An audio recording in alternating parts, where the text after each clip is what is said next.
everybody, and welcome to my first voiceover video for one of my paintings, one of my speed paints.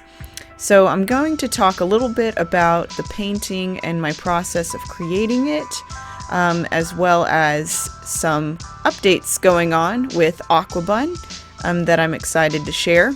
So first off, I'll talk some about this painting. It is a Harry Potter theme piece. This was a commission someone asked me to do, and their only requirements, more so suggestions of what they wanted to see in the piece, was the castle and one of the marauders in animal form, and just kind of various Harry Potter themed elements. So this was my take on that, by having a little bit of creative freedom. So I tried including several different ones. So you can see right now I'm working on the Whomping Willow. That is one of the big Harry Potter elements of this piece. Then there's the castle, of course, in the background in the upper left-hand corner.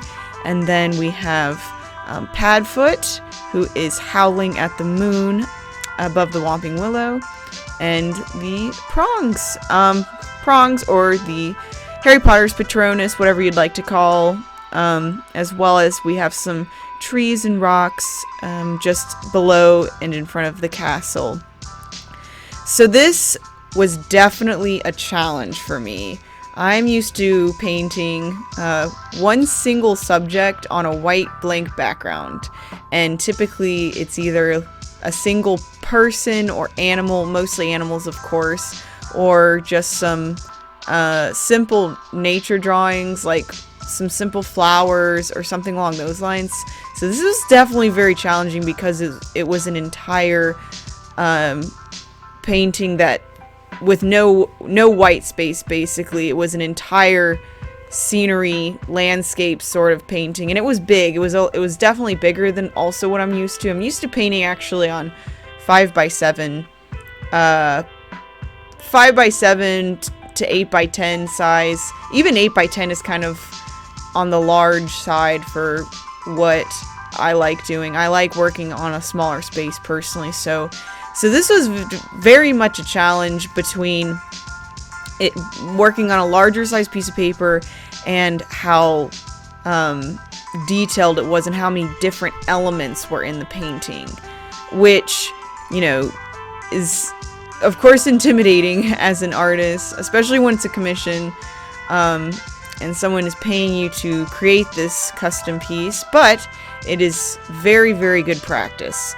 And I'm really happy I had this opportunity, especially because I am a huge Harry Potter fan. Hufflepuff, go Hufflepuffs. So the fact that, you know, even though it was a challenge, I was really happy with what I was being asked to paint, which was a Harry Potter theme painting. So that made me very excited. So anyways, to talk about a little bit what I'm doing here. So my process is a little all over the place. I'm a very impatient artist. I'm a very impatient person in general, just to tell you a little about my personality. I don't like spending a long time on one painting, and I kind of jump around. So you're kind of seeing this already, both to let the paint dry, like to give some time in between while one subject on the paper is drying. I can work on something else, but also because I just get kind of tired of working on the same thing for too long. And it's funny because with watercolor, it can be seen as a medium that you need patience for, but I'm going to tell you right now, as a watercolor artist, no, I love it because I can actually work pretty quickly with it. So anyways, so first I started with the tree. I love organic. I love painting anything organic, meaning people, plants, trees, flowers, animals, anything of that nature. So that was the other thing I didn't mention, is the castle was difficult because I'm not used to doing architecture. That is not a strong point of mine. That was a big challenge. So the Whomping Willow was at the front of the piece, and just because it can be it was a little intimidating, so I'm like, okay, well, I'm gonna start with something I'm comfortable with, which is a tree. And I love doing all the different lines and textures. So you can see I did some different tones, like different shades of brown and a little bit of some green, like a dark green, some blah blah blah, some lighter, warmer tones, as well as some ashier shades, and a little bit of some dark blues, like towards the back, where it's a little darker and in the shadows. So I definitely try to incorporate a lot of different tones. And then, so now you can see I'm working on the trees and then the rocks there. For the castle, most of the turrets were a blue shade, and the rest of it was kind of, I'm not sure what to call the tone, but like a warm gray, I guess you could say. So those are the colors I'm mostly stuck with for those. The trees, and that's the other thing. This painting, I wanted to take place at night, so the colors are a bit darker and deeper, not as like bright, because I wanted to go for a more natural look for everything and for it to be a little more on the darker side. So like the trees are also more, instead of like bright green or like a yellow green, I used more mixing the greens with more brown rather than green with yellow, which makes it brighter. I added a little bit of, you know, some bright areas and a little bit of that turquoise just to give it something different. But for the most part, I wanted more of like that darker hunter green color with little pops of some little turquoise or lighter green. And then next you can see I'm doing the sky here. So I basically just so I kind of do different things when I do skies. Sometimes I'll put an entire wash, I'll cover the whole area in water and then go in with the paint, which is what a lot of artists do for scenery, like sky scenery. But this time I did something a little different. I ended up leaving some gaps in there where I didn't put the water in, so it didn't spread out as much. It's just a little more opaque in some areas, just to kind of try something new out that I normally do. And then I blotted with the paper towel. I'm a little behind here, I apologize. I'm trying to keep up with my own painting here. So okay, and then you can see I do the grass, and then now I'm working on Padfoot howling. For the grass, I did a mixture, again going for that darker natural look, so that's why I'm using a mixture of some brown shades mixed in with the dark green color, especially because it's, you know, it's on the ground and it's nighttime, so it's farther away from the light. And then for Padfoot, he's basically all black, but I wanted to add a little bit of brown in there just to make it, just to give it some variety. And then you'll see as I go on, I do more detail with the painting, which is what I'm doing here now. So you can see I'm going through and adding some details. So pretty much everything that you've just seen was, I guess you could call the basis for the painting. Everything I would put on before I went into layer details with the paint. So I'm going in now and doing some shading on the castle, just to give it some more detail, and the areas that would be a little darker away from the light from the moon. And then after that, I start putting some more lines on the trunk of the tree and into the trees in front of the castle. So yeah, and I just kind of, usually some watercolor artists do a lot of layers. I really actually don't do too many layers. I'll put all the paint I want down first, let it dry, and then put another one usually over that, and maybe a third one. But often I'll just let it dry once and then do a second layer. So when I say layer, I guess I mean the amount of times I let it dry totally and then add more paint. I really don't do that too much, or I don't do a lot of layers. Again, going back to, I'm an impatient artist, so I figured out a technique and a style is probably a better word for my art, that that I can achieve the result I want and that I'm happy with, that doesn't take me too long or requires a lot of waiting in between. So I mean, really it just depends on my patience that day and what I want my outcome to look like, but generally I only use a couple of layers. So yeah, I guess at this point I'll just let you keep watching my process, and I'll talk a little bit about some of my updates. So just going on with me and Aquabun art. So one thing that will take a lot of time that I am working on right now is a new coloring book.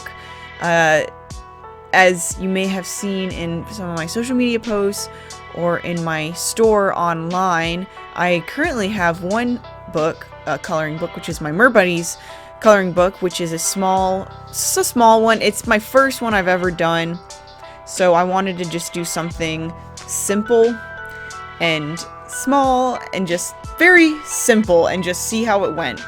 And I was really happy with it, and they've been doing really well. And I knew I wanted to do more than that also, bigger, more in-depth ones. So I have begun work on the coloring book I'm going to be working on is pretty much going to be a lot more pages and more detail. So I have about 5 drawings done right now. My goal is 20. To have a full 20-page coloring book that I want to get printed and just be more professional, have like a nicer cover and back to it, and just have more detail.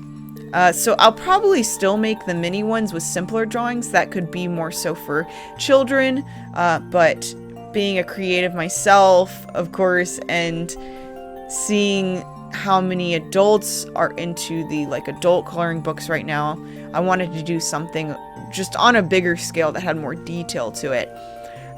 So it's difficult for me to make my single animal fantasy paintings really detailed just with lines, or to fill up a whole page of line work that people can color.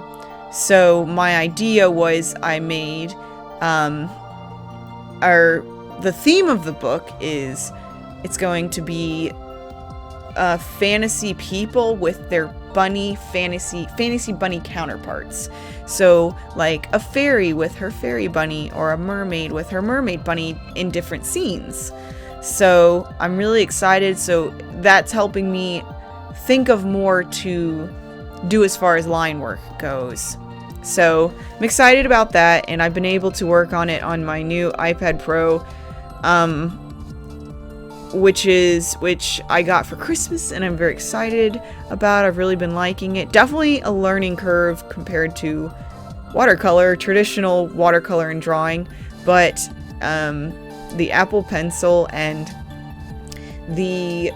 I got this matte, or it's like a textured matte screen protector that makes it more rough of a surface. That's helped tremendously, just made a world of difference, and I'm starting to get the hang of it, and it's proven to be make things much easier actually designing the coloring books, since I'm just doing line work. It's a lot easier to make it this time. Plus, I like with the Procreate, I can automatically records everything I do, so it makes it a lot easier for me to upload videos. So that's what I've been working on with that. The other thing I have going on is I have finally started working on ideas for my first original, what will be my first children's book, where I would be doing everything. And what I mean by that is I have collaborated on a children's book doing art for an author for her book, but I really have been wanting to make my own children's book where I write the story and do the artwork and everything's my own. So collaborating with the one author has really helped me learn a lot, and I've finally gotten some motivation because, let me tell you, writing is not my thing. I can talk a lot. I can talk a lot, thankfully, so it makes doing these commentaries pretty easy, but I don't want to say I don't like writing, but it's very difficult for me. I can write a lot. Like when I was in school and we had to write papers, I was actually very good at hitting the word count. So that's not the problem. It's coming up with the story and actually writing out in text what I'm thinking, and then just creating the story in the first place. But I've finally figured out what my first story will be about. I don't want to give away too much information quite yet, but I will say it won't be much of a surprise what the theme is if you're familiar with my art and my subject matter. So yeah, I just wanted to share that because I finally have my story down, the story outline. I'm still, working through it. It's not quite solidified yet. I'm still kind of adapting some things. And then once that's done, I will be heading on to writing out exactly what's going to be on each page. So, because again, something that could be looked at as good is kind of working against me, because I have this whole story fleshed out, but it's for a children's book, so it's only going to be a few sentences on page. So that's definitely going to be a little tricky, figuring out how to condense it all into only a few words that is very simplified and everything for very young children to read. And then, of course, the longest part is going to be the painting. So I've just been putting it off because it's just intimidating all around. When I'm not used to writing, that's not a strong point for me. And yet I really want to create this book. But it's just the writing, and then my experience with doing the other children's book has shown me it is a ton of work painting pictures for a children's book, having to do full out large scene paintings. So anyways, I've just been putting it off because there's a lot of intimidating factors about it, not to mention the whole publishing part. So, but I'm excited. I'm nervous, but I'm very excited because it's something I really, really want to do. And I want to make multiple children's books, so I just gotta dive into it already, right? So, yeah, those are some big things I have going on. So, I really hope that you've been enjoying watching this process, and thank you so much for watching, and I can't wait to continue making videos for you all, and it's been really fun. I really enjoy this.